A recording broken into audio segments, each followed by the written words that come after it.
Most golfers are obsessed with their club path, but they forget the real secret lies in the hand path. If your hands move down at the start of your downswing, you'll be a terrible striker. Stop working on that garbage. If you get the grip moving forwards and then down, you'll shallow the club naturally, square it at impact, and start compressing the ball like the pros. In this video, I'm going to show you exactly how to train that hand path so you can unlock some premium ball striking. Today we're talking out and out ball striking. If there is one ingredient that we could all be better at, and that is striking the golf ball out the center of the face, it will improve the scatter of your golf shots and it will improve the distance you project your golf ball at. And that will ultimately mean lower scores, lower handicap.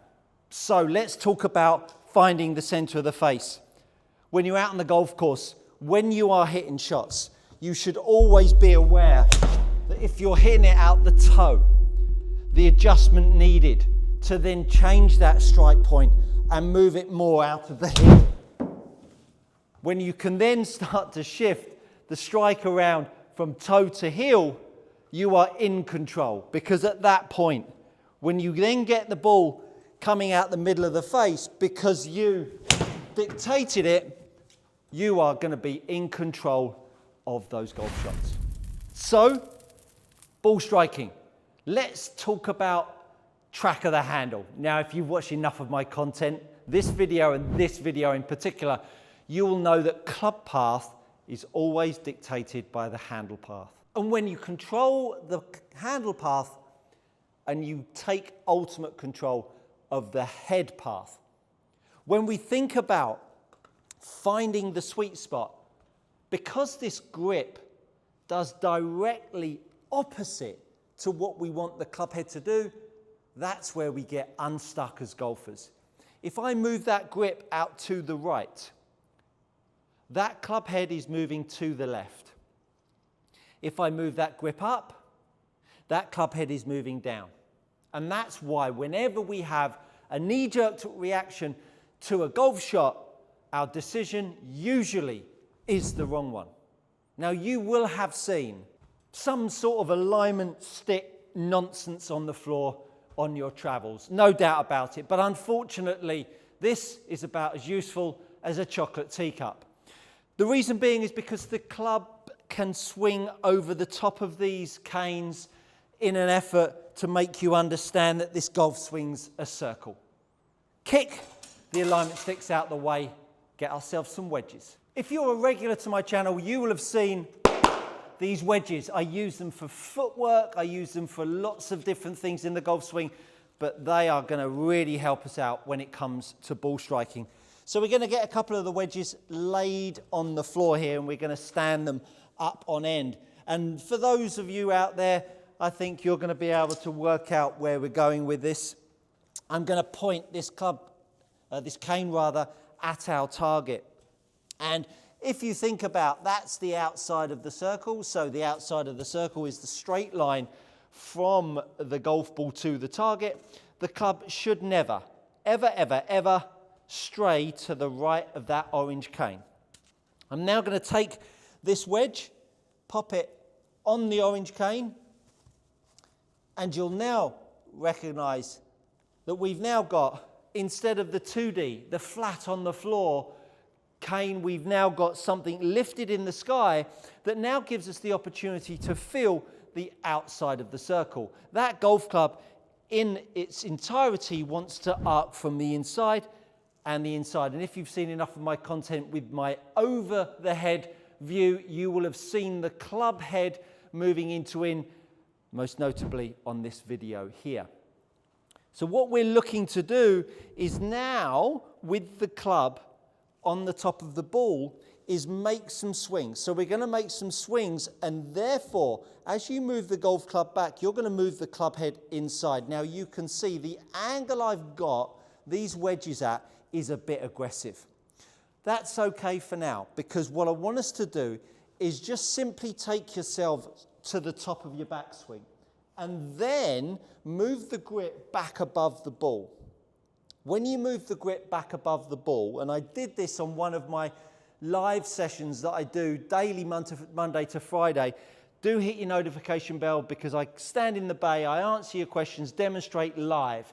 So I am your go-to coach. I will answer all of your questions. Do stay tuned for those lives.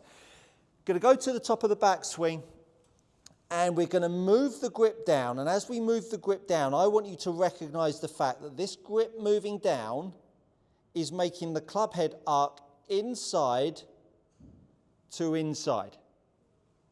As opposed to those of you out there that are absolute nutcases that have swung the club from the inside, tucked the elbow, bowed the wrist, and tried to get the path out to the right, this wedge over here is not going to end very well. Now, as I said at the start, these two wedges have made the golf swing way too acute. And that's where you see those canes on the floor. They're completely out of scale.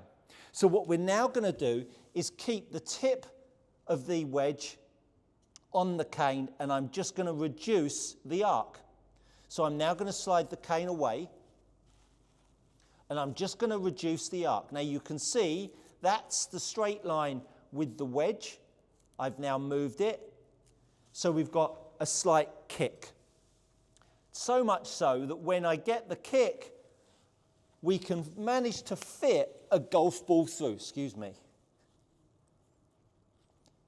So there's the straight line. There's enough room for a ball to get through on both sides, and there we place the golf ball.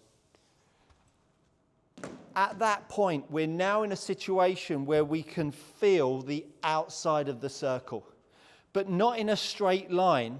We can see that it's arced in and in, so that when I now start to put myself up, I can still make my takeaway as usual, whereas previously they were too arced. You can see that that club head is arcing in, and you can see that club head is arcing in, which is why when the canes get so angular down at setup, it's just too acute. When you now lift the wedges up off the floor, you really get a lovely sensation of being able to move the grip forwards. Now when you move the grip back down underneath you, you start to sense the arc in and in. Now when you do that, all of a sudden, that club head will make up the shortfall and swing itself out to the golf ball. That path line, the strike point, will all start to line up. That was a misread from TrackMan, I can assure you. And it might confuse it with the wedges. So we're going to go forwards, the grip's going to work down, club head's going to swing. And so at this point, we've got that club arcing beautifully in to in. Let me just move those wedges a touch further away so we can see if TrackMan can watch my club head move through. Again, you can see those wedges are in and in. There's my backswing. There's my downswing. Moving the grip down, making the club head arrive from the inside because of the momentum of the grip. It then pulls the club back in. And this now makes the outside of the circle a no-go zone, both before the ball and after the ball. Because when you're only controlling the outside of the circle at the point we strike the golf ball at, it's too easy for the club to arrive from the inside and swing out to the right. It's too easy from the club to swing outside in and swing to the left. That's why this zone in front of the golf ball wastes the time. Don't need anything there. Because the reality is that club does more damage before or after the golf ball. But now I've got clarity in seeing my club arc in and in. Now you can see I've got such a small gap in here. I know how critical it is to line up the face, which is why when I'm hitting this, it makes me a tad nervous. Because I'm not worried about hitting the wedges with my club head. I'm just more worried about hitting the wedges with my golf ball. club bounced off the floor there and hit the wedge. So I thought I'd go all out on that one. And when you see the overhead shots, it will really change your view on how the grip must move forwards. That was lovely. So this grip moving in this direction that pulls the path from the inside gets rid of your shank and gives you the feel and control of getting the ball out the centre of the face. So now I'm going to just move those a little bit to the side. And again, you can keep them there. I'm only moving them to the side just so I don't knock 7 bells out of the second wedge with my golf ball. I'm going to do exactly the same drill. Grip down, swing. Grip down and swing. Over the wedges, grip down and swing. Grip down and swing. Now we're going to go really forwards, really in, really forwards, really in. Just look what's happening to the path. Look at the angle of attack. Look at the face to path. Look at the ball striking. That's what I'm feeling when I'm moving the golf club through strike, which allows me to hit down, line the path up, line the face up. That track of the grip is what's helping me dictate the strike point. Because when you've got this grip going in this direction, it's now 1 for 1. This direction here is kicking the head out, but at the same time, it's now giving you a chance to get it more out the toe. As opposed to what's happening when you're hitting it out the heel is the grip's moving up. You've got no room to pull it in, so you're always going to be heel bias. So getting the grip down lines the face up and really starts to get your right side moving through. But it's such a great drill in giving you a sense of how the path works from the in and back in, and it also gives you a great sensation of where that grip needs to travel while still keeping the in-to-in nature of the outside of the club head. That's a biggie today.